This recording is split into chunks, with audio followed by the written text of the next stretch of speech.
दोस्तों, एक लड़का जो कि अपना शादी को लेके बहुत खुश होता है और शादी के लिए वो बारात के लिए निकलता है अपने रेडी होके अपने गांव से अपने दुल्हन को लेने के लिए।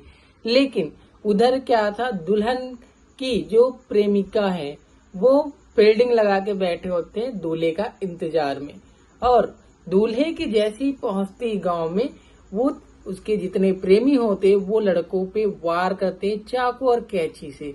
और चाकू और कैंची से वार करने के बाद दूल्हे की मौत हो जाती है। दूल्हा गया था दुल्हन लेने, लेकिन उसकी लाश वहां से निकलती है। इस घटना को अगर आप डिटेल में सुनना चाहते हो तो आपके पैरों तले जमीन खिसक जाएगी।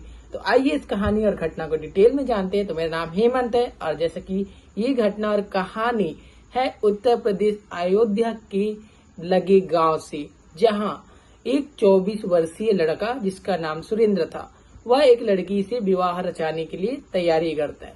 और 17 जुलाई को उसकी बारात निकलती है। बड़ी धूमधाम से उसका बारात निकलता है, घोड़ी पे चढ़ता है, दोस्त यार के साथ ठुमकता है, बहुत ही खुश नजर आता है लड़का। खुशी के साथ वो रात के करीबन 7 से 8 बजे अपने गांव से रवाना होते हैं दुल्हन को लेने के लिए और पहुंच जाते हैं करीबन 9 से 10 बजे तक। पहुंचने के बाद क्या होता है कि जो लड़का होता है वो दूल्हा होता है, क्या है वो भीड़ भाड़ में होता है तो उसके प्रेमियों को क्या है पता नहीं लगता, मतलब भीड़ भाड़ में उनको मौका ही नहीं मिलता कि दूल्हा को खत्म कर दे। अब क्या होता है, जैसे ही दूल्हा पहुंचता है वहां स्वागत वगैरह होता है। स्वागत वगैरह होने के बाद खाना पीना खिलाया जाता है, स्टेज पे दूल्हा और दुल्हन को बैठाया जाता है। इसी बीच क्या होता है, बहुत ही ज्यादा खा लेने की वजह से दूल्हा को टॉयलेट आ जाता है। अब क्या था, सड़क के किनारे ही तंबू लगा था, मतलब टेंट लगा था, तो वहीं उनका फंक्शन चल रहा था। अब क्या होता है, दूल्हा को टॉयलेट आ जाता है तो दूल्हा बोलता है कि मुझे टॉयलेट जाना है। तभी सड़क के बाजू में झाड़ी था तो उसका दोस्त उसके हेल्प के लिए जाता है। हेल्प के लिए वो जाता है तो दोनों जाते हैं सड़क के उस पार। अब दूर से दूल्हा का दोस्त देख रहा था और जो दूल्हा था वो अपना काम कर रहा था। इसी बीच एक लड़का आता है और उसके साथ बातचीत करता है। ये सारी मामला जो है उसका दोस्त दूर से खड़ा होकर देख रहा था। तभी क्या होता है, अचानक 3 लोग और भी आ जाते हैं और बातचीत करते हैं। और बातचीत करने के बाद तुरंत वो क्या है चाकू और कैंची निकाल लेते हैं और दूल्हे पे वार करना स्टार्ट कर देते हैं। ये सब दृश्य उसका दोस्त दूर से देख रहा था। उसकी चीखें निकल जाती है और वो अकेला क्या भी कर सकता था क्योंकि उनके पास हथियार थे और वो अकेला था। तो वो क्या करता है, तुरंत उस मंडप की साइड भागता है जहाँ टेंट लगा होता है और वहां से सारे लोगों को बुला के लेके आता है। सारे लोगों को बुला के लाने के बाद क्या होता है कि जो हमलावर थे, जो प्रेमी थे, वो उतने से झाड़ियों के बीच जाके छुप जाते हैं। अब क्या होता है, वहां हड़कंप मच जाता है कि दूल्हे का मर्डर कर दिया गया है, मतलब उसको मार दिया गया है।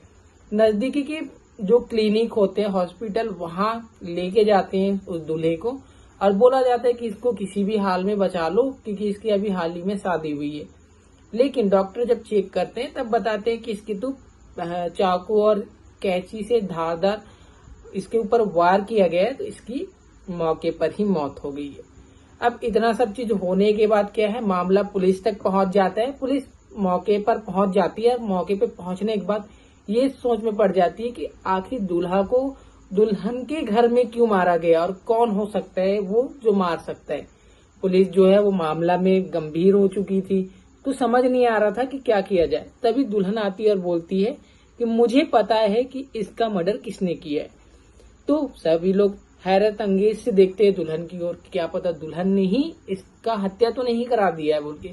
फिर दुल्हन बोलती है कि 1 साल पहले मैं इसी गांव के 3 लड़के से प्रेम संबंध में थी, लेकिन मेरी शादी होने वाली थी तो मैंने उन सभी से ब्रेकअप कर लिया था और इस वजह से उन्होंने मुझे धमकी दी थी अगर तुम्हारी शादी किसी के साथ होती है तो उसको हम जान से मार देंगे।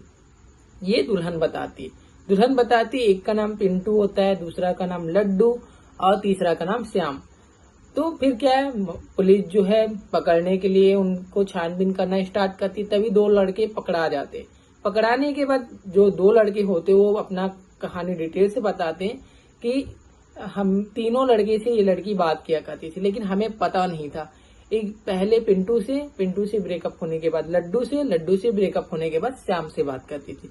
अब एंडिंग में ये शादी कर रही थी, हम तीनों को पता चल गया था कि ये लड़की की शादी होने वाली है और इससे हमें बात करने में अच्छा लगता था, हम इसके प्रति आकर्षण में थे और हम नहीं चाहते कि ये गांव छोड़कर कहीं और जाए। इसी वजह से हमने प्लानिंग किया और प्लानिंग करने के बाद तीनों लोग मिलके और एक और दोस्त ने मिलके इसके पति को मौके पे मौत के घाट उतार दिया। हम मौका तो ढूंढ रहे थे लेकिन मौका अच्छा मिला और उसी बीच हमने ये कर लिया। पुलिस जो है वो दोनों आरोपी को गिरफ्तार कर लेती है और मामला में ये देखती है कि दुल्हन का भी तो हाथ नहीं है, लेकिन वहां दुल्हन के कोई हाथ नहीं होती क्योंकि वो उससे शादी करने वाली थी। तो क्या है, दो आरोपियों को ढूंढा जा रहा है और जो दो आरोपी हैं उनको पकड़ लिया गया है। और इस कहानी और घटना को बताना आपको डराना नहीं है, आपको एजुकेट करना है ताकि आप सतर्क रहिए, सावधान रहिए। और आप इस कहानी और घटना को आपने डिटेल में जाना तो क्या लड़की ने गलती किया है या फिर उसके बॉयफ्रेंड ने, ये आप कमेंट बॉक्स में जरूर बताइए। तब तक के लिए खुश रहिए, बाकी मिलते हैं ऐसी नेक्स्ट इंटरेस्टिंग घटना के साथ ही, तब तक के लिए खुश रहिए।